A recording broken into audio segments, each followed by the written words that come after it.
ที่สุดในยุโรปเดินตามตำรวจเลยนะคะตอนนี้เธอรู้ไหมว่าเธอเลือกขบวนรถไฟที่แย่ที่สุดเท่าที่เธอจะเลือกได้เลย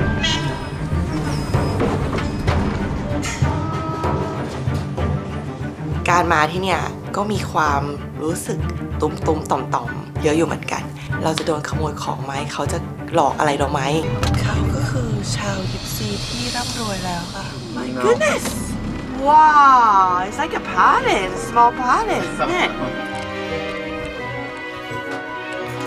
I feel like a princess now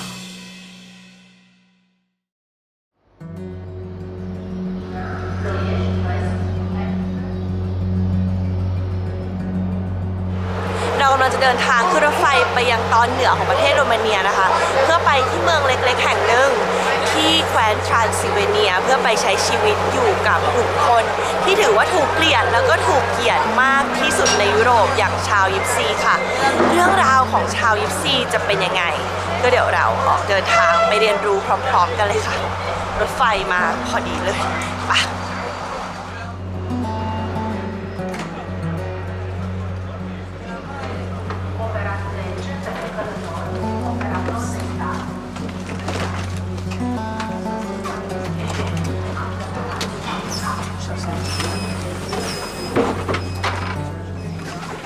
จองรถไฟชั้นหนึ่งมานะคะแต่เหมือนว่าจะไม่มีแอร์51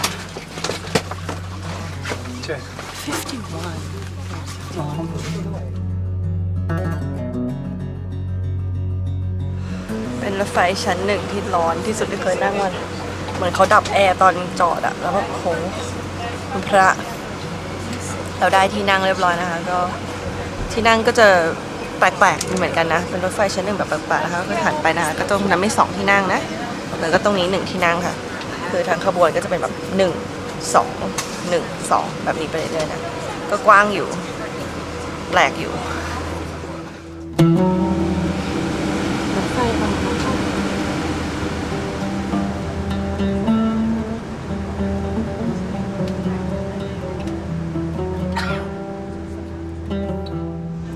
ในระหว่าง6ชั่วโมงของการนั่งรถไฟนะคะมินก็จะมาเล่าให้ฟังว่าชาวยิปซีคือใครแล้วทำไมพวกเขาถึงถูกเกลียดค่ะ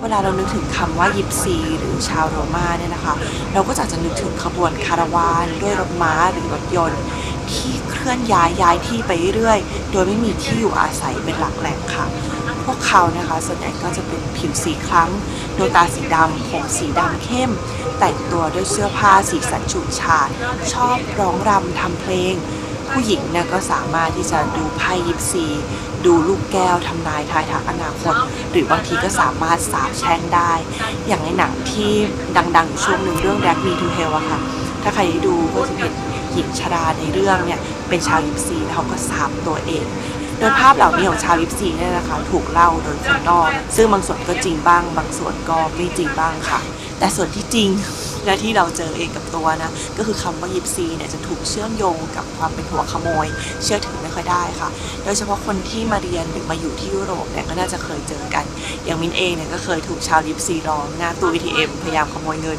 เคยถูกเปิดกระเป๋าเคยถูกตะโกนสาปหน้าโบสถ์เพราะไม่ซื้อดอกไม้เนี่ยก็โดนมาหมดแล้วนะคะโดยปัจจุบันเนี่ยนะคะทั่วโลกมีชาวยิปซีประมาณ12-13 ล้านคนอันนี้ตอบยากมากๆเพราะว่าพวกเขาไม่อยู่กันเป็นหลักแหล่งนะคะโดยชาวยิปซีส่วนใหญ่เนี่ยจะอาศัยอยู่ในยุโรปพวกเขาเนี่ยคือชนกลุ่มน้อยที่ใหญ่ที่สุดในยุโรปเลยนะแต่ถึงจะเป็นอย่างนั้นนะคะชาวยุโรปเองก็รู้จักเรื่องราวของชาวยิปซีน้อยมากโดยเฉพาะอย่างพวกเราเองเท่าที่เป็นไม่ได้เลยเพราะว่าจริงๆแล้วชาวยิปซีเองก็ค่อนข้างเก็บตัวอยู่กับกลุ่มของตัวเองแล้วก็ไม่ค่อยสูงสิงกับคนข้างนอกค่ะ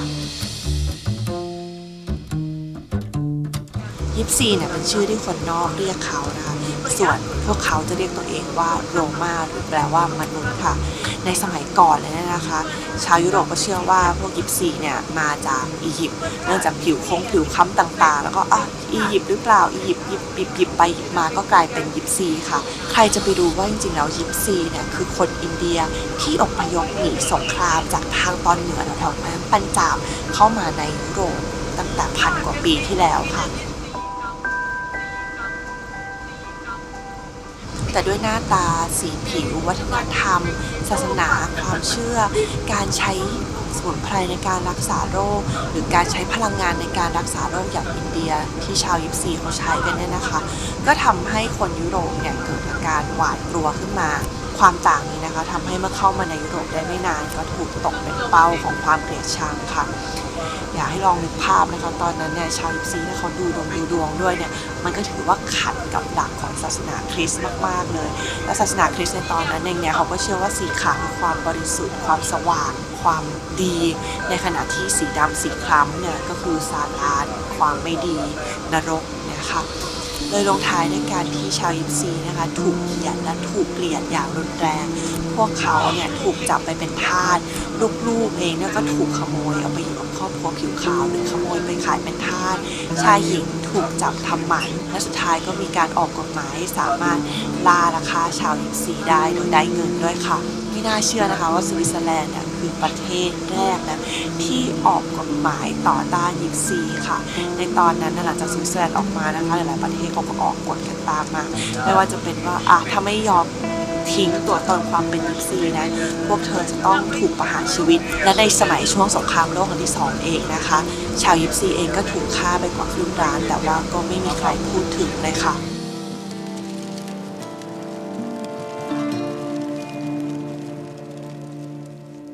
ถึงวันนี้นะคะพวกเขาอาจจะไม่ถูกล่าถูกฆ่าแล้วแต่ก็ไม่ได้แปลว่าชีวิตของพวกเขาดีขึ้นค่ะเขาก็ยังเป็นกลุ่มคนที่ถูกเกลียดมากที่สุดในยุโรปยังถูกเกลียดถูกกีดกันทางโอกาสแต่นี่ก็เป็นแค่เรื่องราวที่มิ้นอ่านมาเท่านั้นนะคะส่วนเรื่องจริงจะเป็นยังไงเนี่ยเดี๋ยวพรุ่งนี้เราก็ได้ไปใช้ชีวิตร่วมกับชาวยิปซีแล้วค่ะ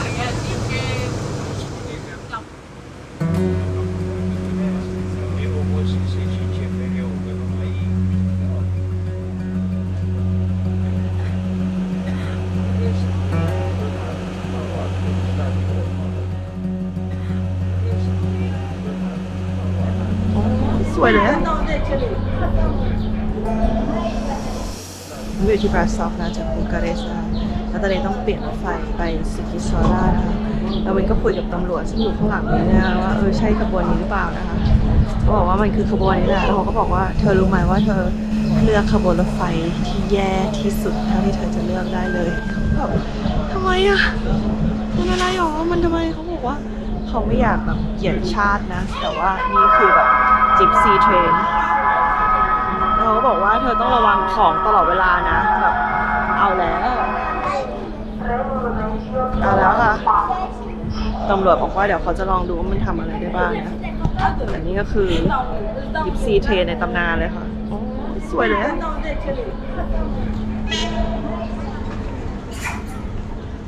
มาแล้วค่ะรถไฟ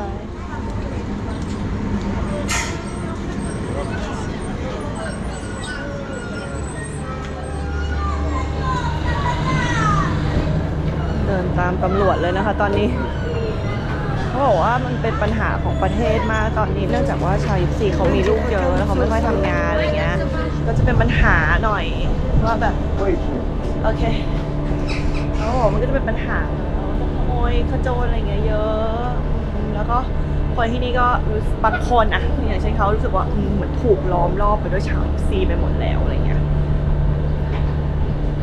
นี่ก็รู้สึกตื่นเต้นประมาณนึงเพราะว่าจะรอดไหมวะของจะไปอยู่ก่อนกับเขาก่อนไหมอะก็กังวลเพราะตำรวจก็พูดกับเราเลยแล้วก็ยังไม่ให้เราขึ้นรถไฟด้วยบอกว่ารอก่อนโอ้ยฉันนั่ง4 ชั่วโมงด้วยโอ้ยนี่เนยสวยอีกแล้วเอาอีกแล้วเขาจะคุยกับเจ้าหน้าที่ให้ค่ะ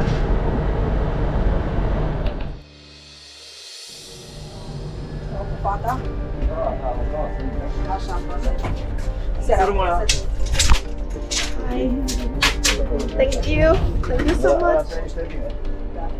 Oh, thank you. So I stay in here? Yeah. Yeah, just thank you so much. You're welcome. Thank you. Mulțumim, nu face nimic. Thank you so much. Bye. ได้เข้ามานั่งในห้องพิเศษค่ะทุกคนรอดแล้ว เดี๋ยวเราเดินทางก่อนนะคะไปออกแล้วค่ะ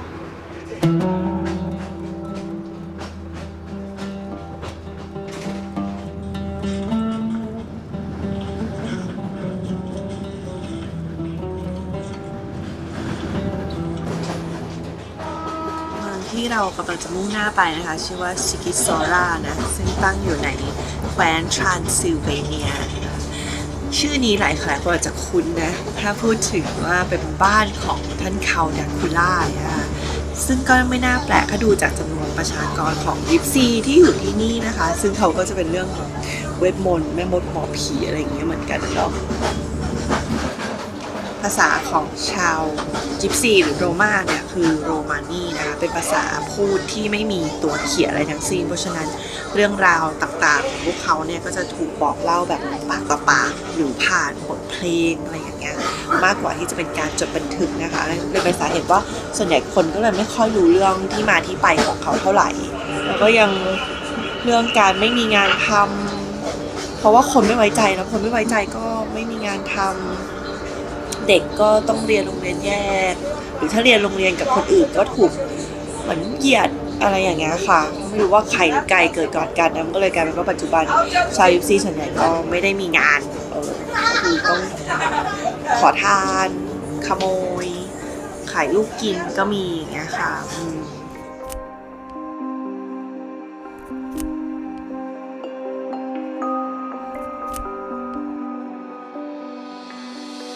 If I don't have food, I go and steal the pocket, the people, yeah, and maybe sometimes in the house if there's nobody inside, yeah. And the Roma are considered fair game because they are the weakest in society, and because we have a history depicting the Roma in a way as outsiders, as a threat to the community, and often as a threat to themselves.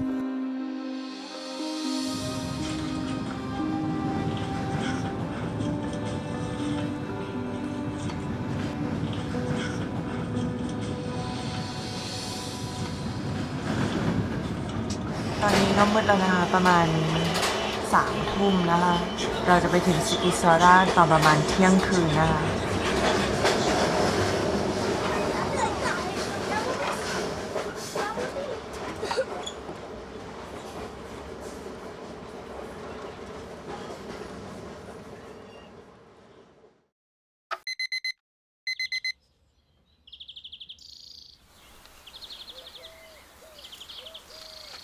สวัสดียามเช้าค่ะ เมื่อคืนก็เดินทางมาถึงเมืองซิกิซอราตอนประมาณเที่ยงคืนแล้วก็ที่พักเนี่ยอยู่ฝั่งตรงข้ามสถานีรถไฟก็เลยเดินข้ามมาได้เลยนะคะก็เดี๋ยวตอนนี้นะคะเราจะไปเจอคุณวิกตอร์ซึ่งเป็นคนยิปซีเนี่ยที่เขาจะมารับมินจากสถานีรถไฟเข้าไปในหมู่บ้านเขาซึ่งอยู่ห่างไปประมาณ30 กิโลเมตรขับรถประมาณครึ่งชั่วโมงเนี่ยค่ะคือขอพูดตรงๆเลยนะด้วยความที่เรามีประสบการณ์ที่ไม่ดีกับชาวยิปซีอยู่ประมาณหนึ่งก็การมาที่เนี่ยก็มีความรู้สึกตุ้มๆต่อมๆเยอะอยู่เหมือนกันคือคิดว่าเฮ้ยเอาโน้ตบุ๊กมาดีไหมเอากล้องมาดีไหมเราจะโดนขโมยของไหมเขาจะหลอกอะไรเราไหมอย่างเงี้ยคือมันก็เป็นอคติฝังอยู่ข้างในลึกๆเหมือนกันซึ่งเราก็ต้องเอาสิ่งเนี้ยออกไปให้ได้เพราะว่าไม่งั้นเราก็จะไม่สามารถที่จะทำความรู้จักกับชาวยิปซีได้อย่างเป็นกลางถูกไหมนี่ก็คือพยายามอยู่ยังพยายามอยู่ค่ะเอาไปว่า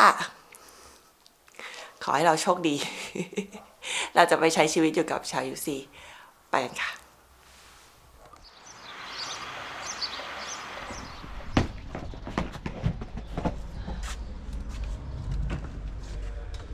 มิ้นอยู่ในสถานีรถไฟแล้วนะคะคุณวิกตอร์ส่งรูปมาเนี่ยว่าเขาอยู่ในนี้แล้วนี่หายไปไหนอะอาจจะอยู่ข้างนอก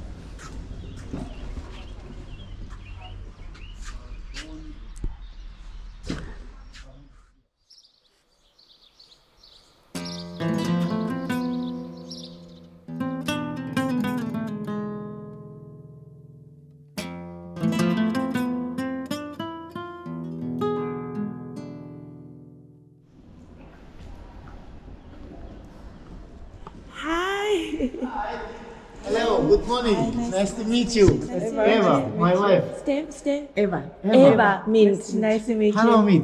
Hi. Nice to meet you. Thank you so much. Thank you so much. What is? Yes, thank you so much.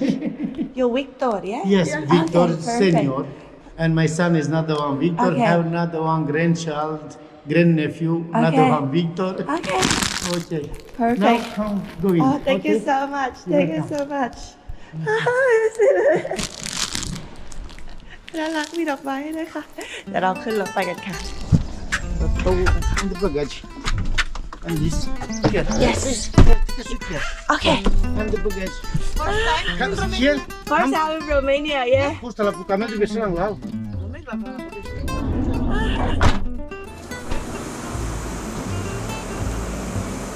So, what's the name of your village? Brateiu. Prateu. Brateiu. Yes. How long does it take? 25. 25 minutes. Yes. Okay.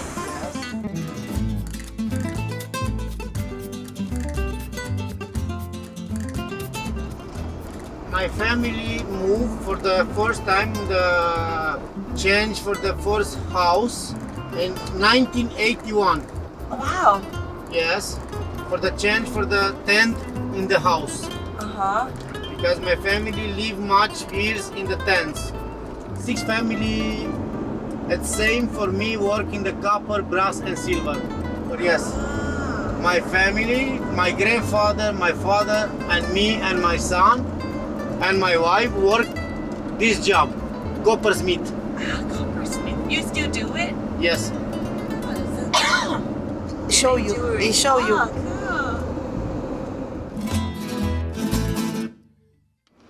ออกมานอกเมืองแล้วเรียบร้อยนะคะอย่างเมื่อกี้เขาจะเล่าให้ฟังว่าเขาอะมาจากแคว้นราชสถานนะคะที่อินเดีย แล้วก็เข้ามาที่ปากีสถาน มาที่อิหร่าน มาที่ตุรกี แล้วจากนั้นก็เข้ามาที่โรมาเนียค่ะ โดยในปี1981เนี่ยก็เป็นครั้งแรกที่เขาแบบลงหลักปักฐานบนอยู่ในบ้านอะซื้อบ้านแทนที่จะนอนในเต็นท์ในคาราวานนะคะ ซึ่งก็เมื่อไม่นานมาประมาณ40 ปีนะคะเราจะเลี้ยว Look เข้า the ไป horse, the ใน caravan. เนจปลาเตลอะค่ะ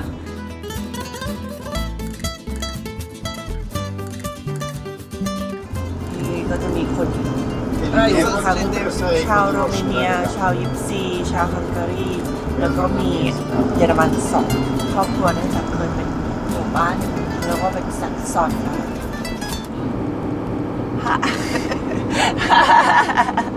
It's father for wife for my son. อ้าว This is my house. ว้าว This here. Amazing beautiful house เขาก็คือชาวยิปซีที่ร่ำรวยแล้วค่ะ Here. Beautiful house You are rich gypsy No. You are Try me. Because much working. Wow. I moved here for 16 years ago. I have finished one room. Oh, As so you me- build and build yeah, and build. Slowly, me and my wife has finished in the side much. Looking My now. goodness Looking now. Massive house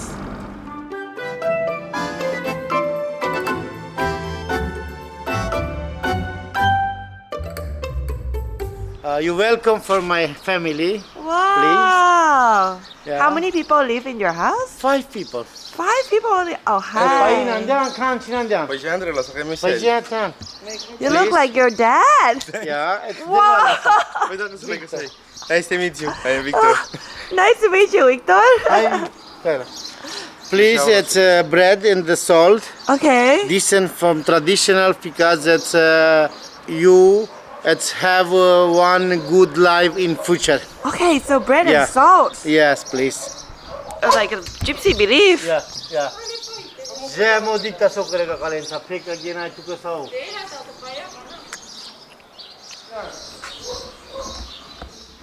Păi hai da uite de vale manușanța. Hi. It's Maria. Hi. Devalasa. Cadê a Devalasa? How old are you? It's 18. Ah, so young. 18, yes. It's for 2 years. It's here for my family. Ah, so married at 16. Yeah, 16. Married for okay, 16, yes. okay. yes. It's here is better for the children.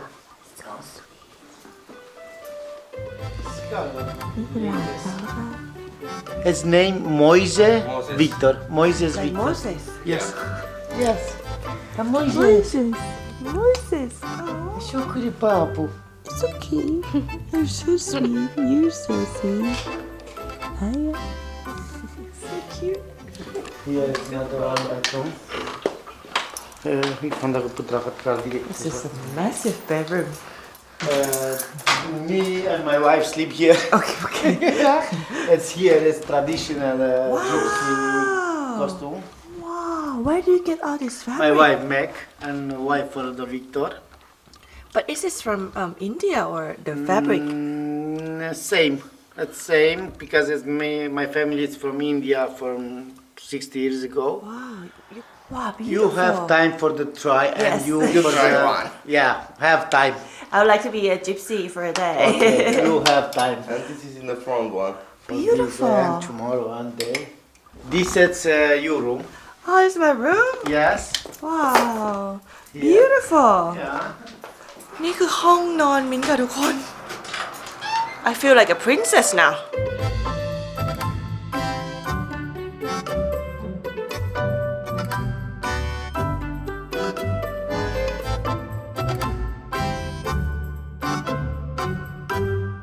Wow.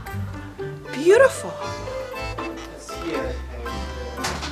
And this is like a guest room or Yeah. Time for 1 hour for TV. For, nice area. yeah.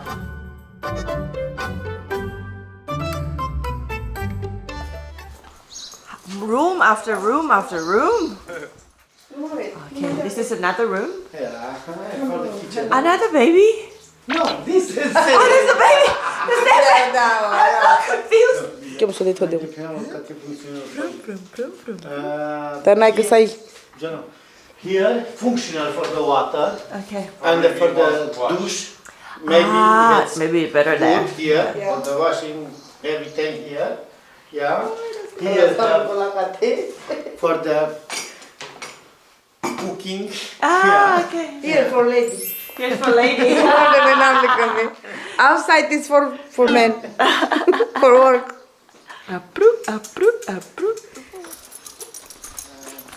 Oh, so big. Yeah. Here is another one new costume for This is my for wife selling. make these plates in the plate.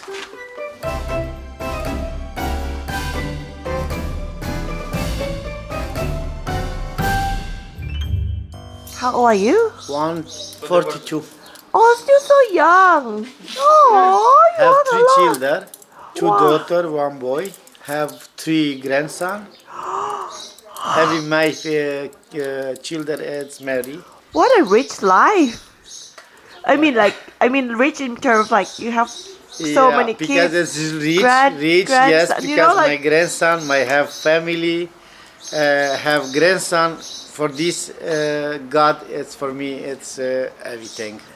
มาถึงห้องต่อไปนะคะคือเวิร์กช็อปของเขานะคะเป็นช่างทำทองแดงค่ะทุกคน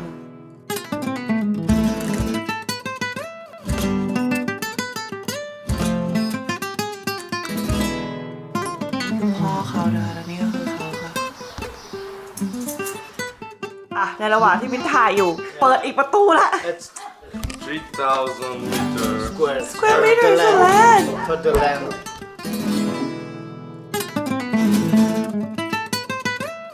นี่ก็คือสวนหลังบ้านนะคะ เพราะว่าบ้านหลังนี้เนี่ยมีขนาด 3,000 ตารางเมตรค่ะทุกคน โอ้โห ใหญ่มากนะคะเขาก็จะมีสมัยก่อนเขามีม้าด้วยแล้วเขาก็เอาม้าออกไปแล้ว His name Mountain Chickens.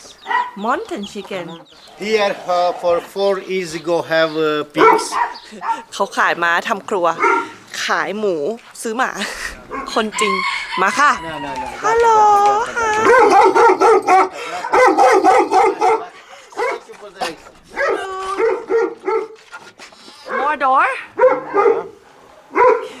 the garden. And this is example. Onion, potatoes. Have little small for everything here. Yeah, but it's good though. It's like a Yeah. good size. นี่คือผักสลัดนะคะ มีหญ้าเยอะนิดหน่อย แต่ก็กินได้แบบวายๆเลย Yellow.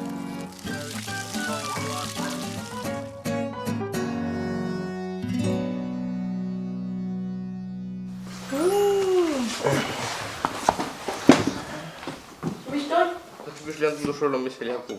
Da kommen wir schon. Ne mare. Okay.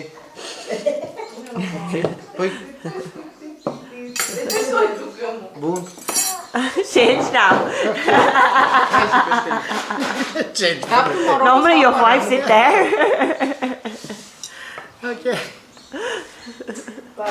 Here see, make more sense. เดี๋ยวจะกินข้าวเช้าก่อนนะคะทุกคน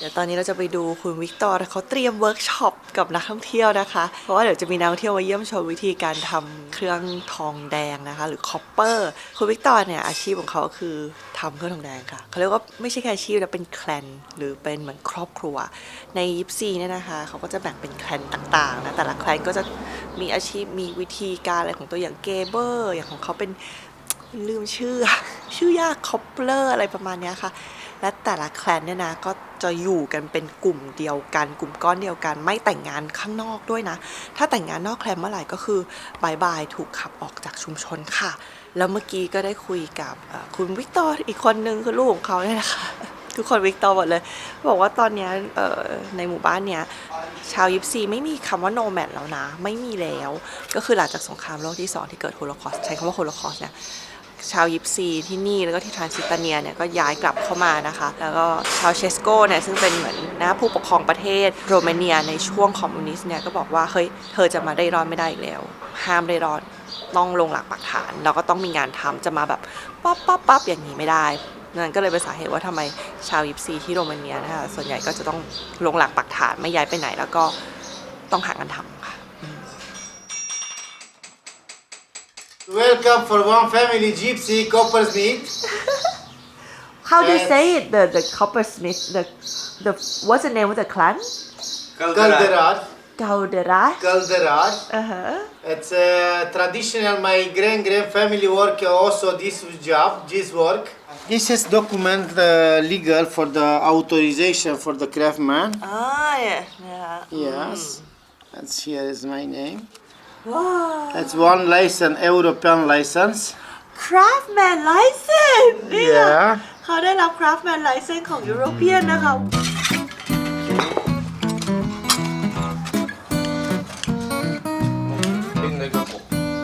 This part is for this.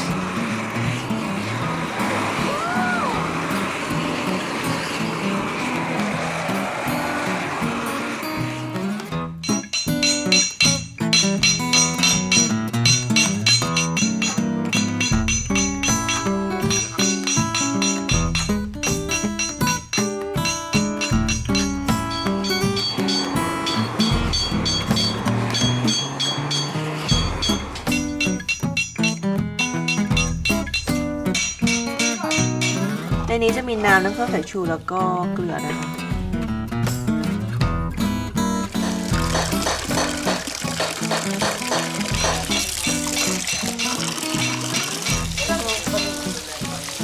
คนนี้ตีคนนั้นทำโซเชียลมีเดียคนนี้กำลังขัดของเตรียมส่งลูกค้าค่ะนี่เพิ่งยังไม่เที่ยงเลยนะทุกคนทำงานกันยังไม่หยุดเลยนะคะ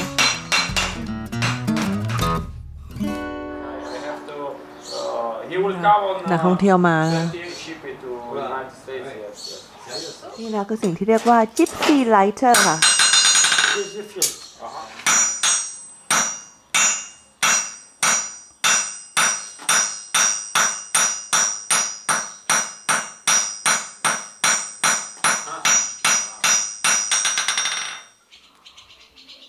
ว้าว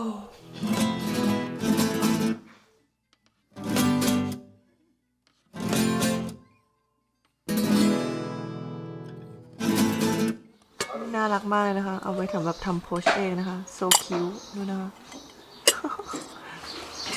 งานละเอียดอะหายากเลยนะคนทำพวกเครื่องทองแดงนี้นะคะ จริงๆในไทยก็น้อยมากอะนะดูดิแล้วสวยเนียนกิฟอะแบบสวยเลยอะแบบวางแล้วแบบปุ๊บเป๊ะ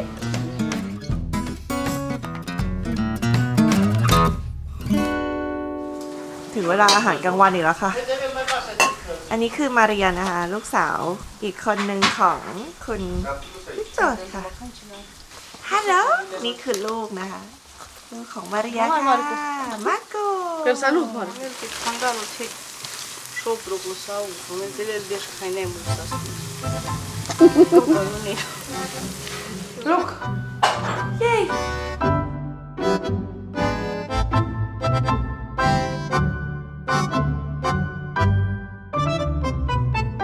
Suco, pai, maso, Manro. almost okay. Manro, Tocana, Maseki, Puyoko. tocana, Maseki, Puyoko. sakeki, Maseki, Puyoko. masaki puyoko. Orezo, Another oreso, te legume. te Te ciuperci. Una surpriză. It's Ciuperci. so difficult. Bureța, bureța. Bureza is the rice. Tăca salată. Salad. Te zâmbi. Soup me. Tonte hai teha. Ah, everyone is here now, so Good appetit for everybody. pestalaci.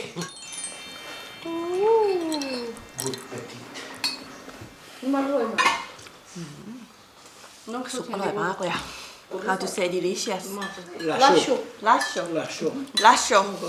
Lascio e și ha. อร่อยอะซุปหอมหวานแบบผักมากเลยอะทุกคนมีซาวครีมนิดนึงอะ Dădea și leșul. Beautiful. Da vedem hatul că ne canto că ciorăm. Para că avete havo. เนี่ยโอเรโซนะคะทุกคนโอ้ so good